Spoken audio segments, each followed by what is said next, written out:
자, 저출생과 경제에 대해서 이야기할 건데 일단 정의를 해볼게요. 저출생은 왜 국가가 신경 쓰는가? 이건 전편에서 했던 내용입니다.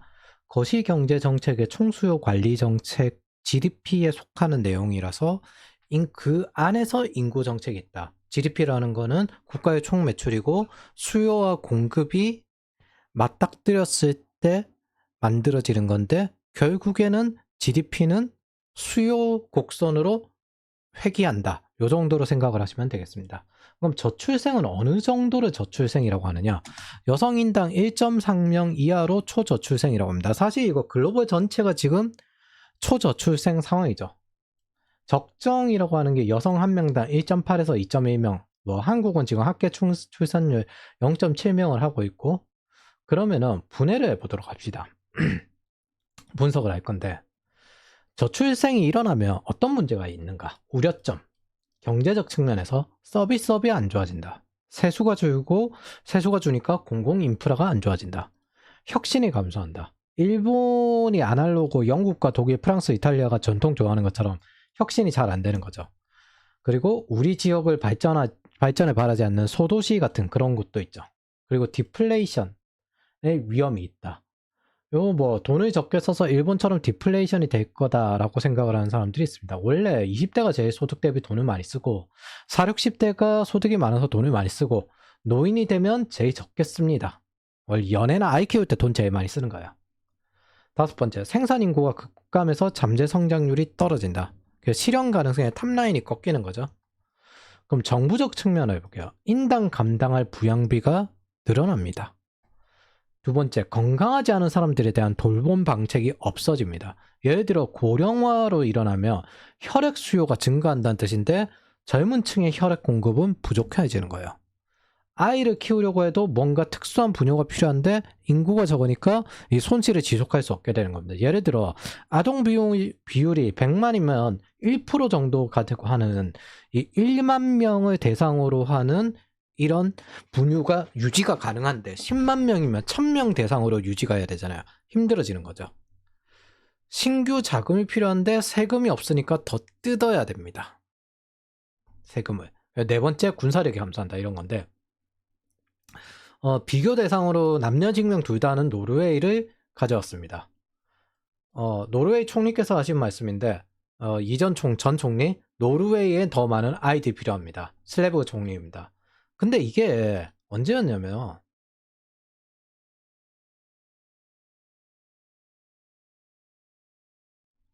2019년 신년 이야기였거든요.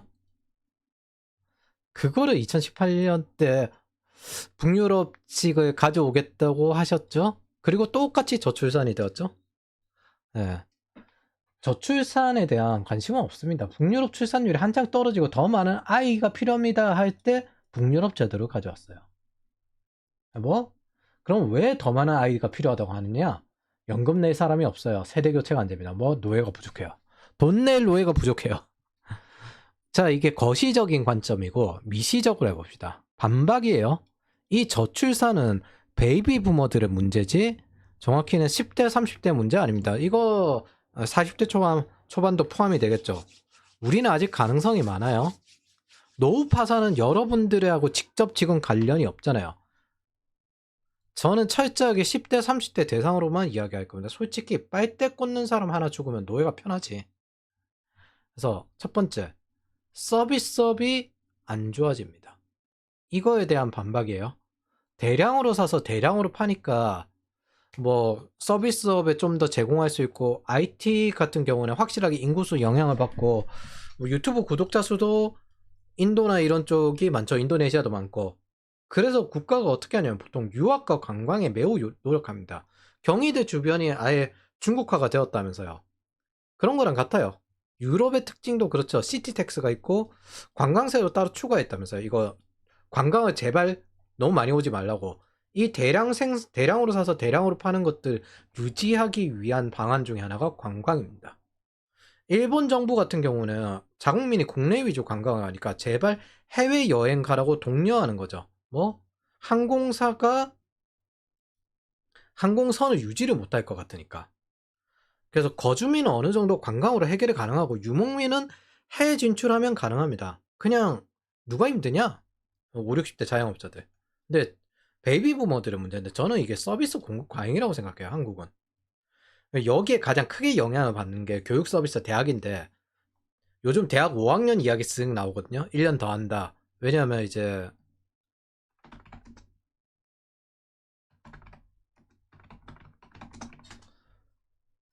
1년 더 가르치는 이런 이야기 쓱 나오고 5년제 쓱 나와요. 미적분 수능에서 빼가지고 어떻게 미적분을 빼 생각을 하냐. 그래서 학생 수 25%를 올리는 효과를 가지고 있습니다. 이거 지금 대학들 통폐합하는 것도 이것 때문이죠. 이거 사실 10년 전에 대학 등록금 인상 반대 운동한 거 그거 여파예요. 이제 대학 졸업하고 석박사 교수로 가보려고 하니까 지금 답 없죠. 네. 두 번째, 세수가 줍니다. 그래서 인프라가 감소해요. 이거에 대한 반발인데 똑같이 대량으로 사서 대량으로 팔던 게 안 되니까 이제 규모의 경제가 줄어드니까 세수도 당연히 줄겠죠. 그래서 경찰, 소방, 전기, 유지 세금 부담이 올라갈 겁니다. 그리고 버스나 철도 노선과 같은 인프라 투자 비용 회수가 어려워지는데 뭐 어려워도 전라도나 이런 데 막 그 짓고 하던데 무인공항 같은 거 지방 소멸이 더 가속화된다는 거죠. 그렇게 되면 어떻게 되냐, 안정적이라고 착각하는 일자리가 줍니다. 지방 행정, 교사 이런 일자리가 줄어드니까 불만이다. 5, 60대 대상으로. 근데 간병인이나 이런 실버 일자리는 늘 텐데 청년층용 일자리 늘 거잖아요. 청년층은 새 일자리 찾으면 되니까. 그러니까 여러분하고는 상관이 없습니다. 교수하거나 내가 뭐 학교 교사하거나 이렇게 해서 잘 살 거라 생각하던, 앞으로 노후까지 쭉 살 거라 생각하던 그런 일자리들이 준다는 거죠. 그건 베이비 부모 문제고. 세 번째, 혁신이 감소합니다. 이거 베이비 부모들이 원하는 거잖아요. 소카, 꽃집, 로톡 3.3.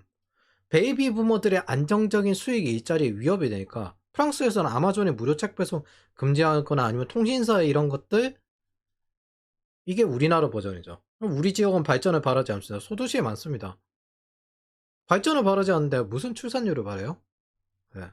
그래서 정치인데 이게 사실 역설적으로 그 지역이 정체될 때 그들은 정치적 이득이 극대화된다, 정치인에겐. 그래서 지방은 스스로 망한다, 이런 이야기가 있어요. GDP 성장이나 목표가 중요한 이유가 이런 괴팍한 취향을 추구하지 않기 때문입니다. 원래 이게 좌우 없이 사용하는데 지금은 이게 진보 대전략입니다. 한국이 지금 딱 이 상황이죠. 근데 한국은 이걸 따지기 전에, 혁신을 따지기 전에 규제가 너무 많아요. 플랫폼 국감도 해요. 법인세 낮추고 규제 포지티브로 바꾸고 이야기를 해봐야죠. 혁신을 그러고 따져야지. 플랫폼법 통과 좌우가 없습니다. 원래 보수경찰 피해서 이거 좌우가 없어요. 이거 왜 판교가 형성이 됐냐면은 원래 강남경찰서는 대표가 무조건 와서 매일 뭐 이메일에서 뭐 어쩌고저쩌고 카카오톡에서 뭐 해서 매일 경찰서로 불러요. 변호사가 대리하는 것도 안 해요. 그래서 성남경찰서는 변호사가 참석하는 걸 봐줘요. 대표는 경영할 수 있고. 그래서 성남으로 도망갑니다. 도망가고 그 다음에 거기서 내가 경영을 계속하기 위해서 의장 자리로 올라가고 대표를 따로 주는 거예요. 그러다가 지금같이 플랫폼 국감이 이렇게 심해지면 네이버 대표가 그래서 변호사가 되었잖아요. 근데 이제 플랫폼법이 이렇게 나왔기 때문에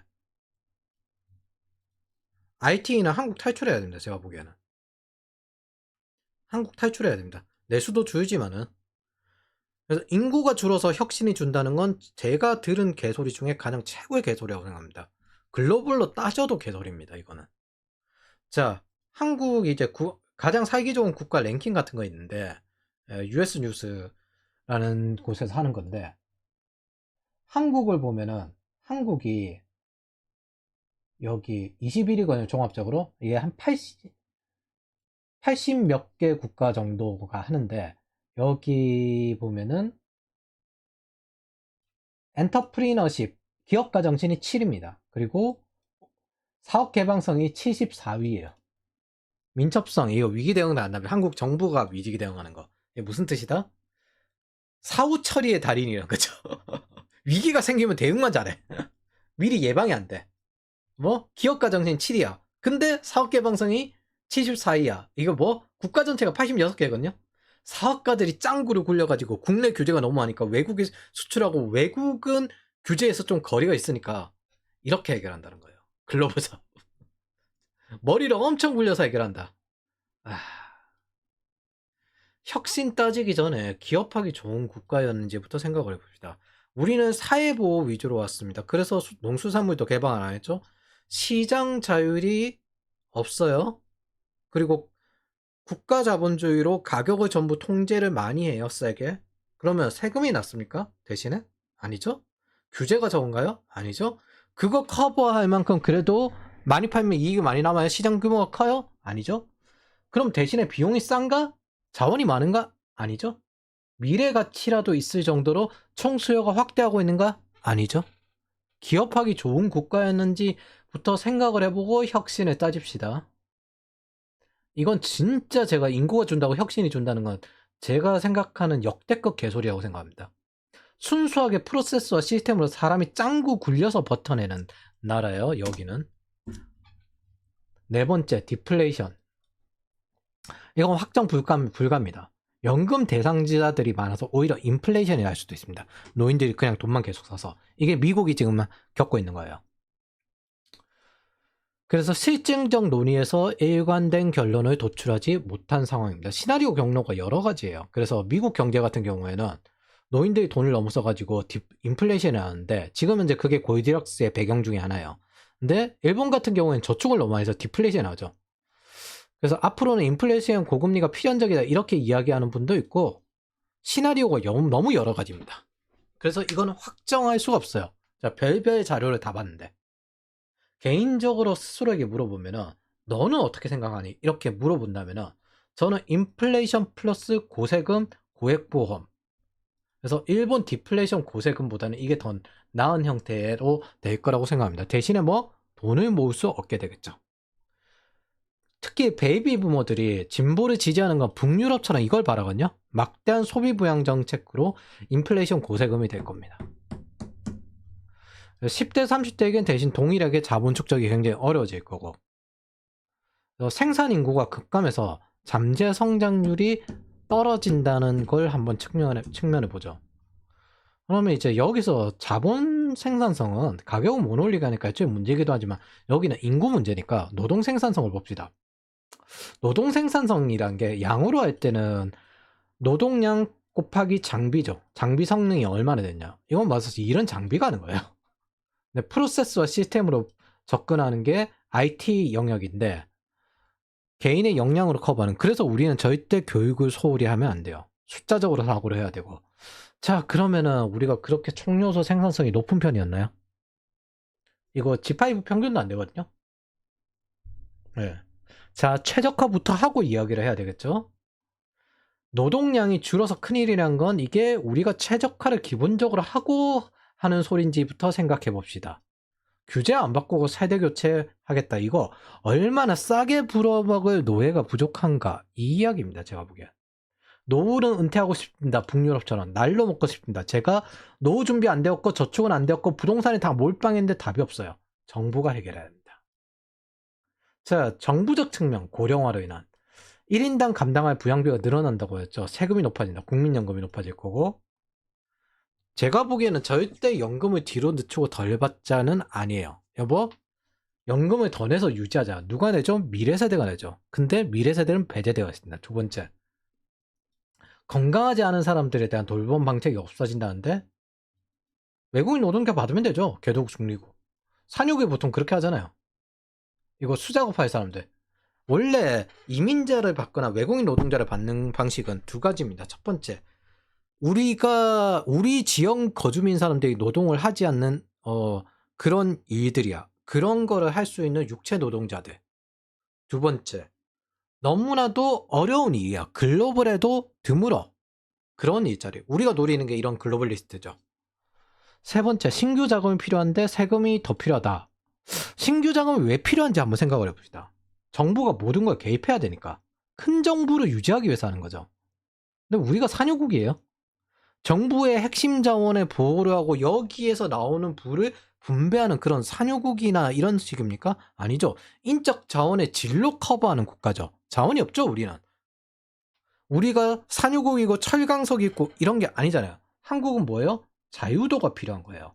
인적 자원이 자유롭게 일할 수 있어야 하는데 아니죠? 국가 자본주의. 좌우 없이. 그럼 작은 정부를 할 생각을 해야지 큰 정부를 하니까 뭐 신규 자금이 필요한 거죠. 이거 미래 세대가 다 갚아야 되는 거잖아요. 네 번째, 군사력이 감소합니다. 이거 한번 생각해 봅시다. 결국에 군사력이란 건 경제력, 무기, 경험 이렇게인데 거기에 이제 병력이 들어가는 건데 수비할 때 군사력이 인구가 줄어서 부족하다 그 문제는 아니에요. 공격해서 점령할 때 문제가 야간데 솔직히 전쟁에서 만주라도 복원하려고요? 만주로 치고 올라가가지고 그 만주를 점령하려고? 공격할 때는 병력이 많이 필요하니까. 말 안 해도 알 겁니다. 북유럽식 복지를 희망하지만 북유럽식 여성 입대는 안 된다. 근데 무슨 병력 부족을 이야기합니까?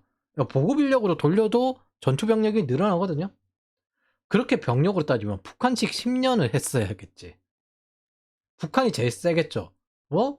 군사력이 진짜 감소합니까? 아니요. 군사력은 군대를 전쟁을 유지할 수 있는 역량의 인구와 그 다음에 경제력과 그런 것들이 필요한데 버티는 입장에서는 그냥 경제력과 무기, 얼마나 오는 병력을 많이 공격할 수 있냐 이런 문제일 뿐입니다. 뭐 공격해서 우리가 점령을 할 때는 인구수가 필요하겠죠. 군사력이 있어봐야 지금 최대 위험이 북한이고 그 다음에 중국인데 북한에 여유 주면서 군사력을 이야기합니까? 북한을 압박하면서 말려 죽여야지. 위협부터 해결하면서 군사력을 이야기해야지 전혀 되는 소리가 아닙니다. 자, 그러면 이제 비교를 해보도록 하겠습니다. 그 전에 뭐 일본은 부자 노인, 한국은 돈 없는 노인이 될 가능성 요걸 이야기하는데 일본도 연금에 의존하면 후회합니다. 그래서 연금 이외에도 대부분 일을 하십니다. 이게 무슨 뜻이다? 이거 안 되는 거예요. 불가능하다는 개념이에요. 뭐 국가연금 받아가지고 은퇴하고 그냥 편하게 산다. 불가능하다는 개념입니다. 그냥 뭐 비정상적인 구조입니다. 뭐 나는 일 안 하고 싶고 다음 세대 빨대 꽂고 싶고 나태와 탐욕이 합쳐진 베이비 부모의 욕망일 뿐이에요. 우리도 북유럽 국가처럼 북유럽처럼 산유국이고 철강석 많아요. 생산 인구가 부족해진다 이 뜻이 아니라 노예가 부족하다. 뭐 나를 놀게 은퇴시켜 이 뜻입니다. 이거에 대해서 과거의 사례를 기준점으로 해서 이야기를 해보려고 할 겁니다.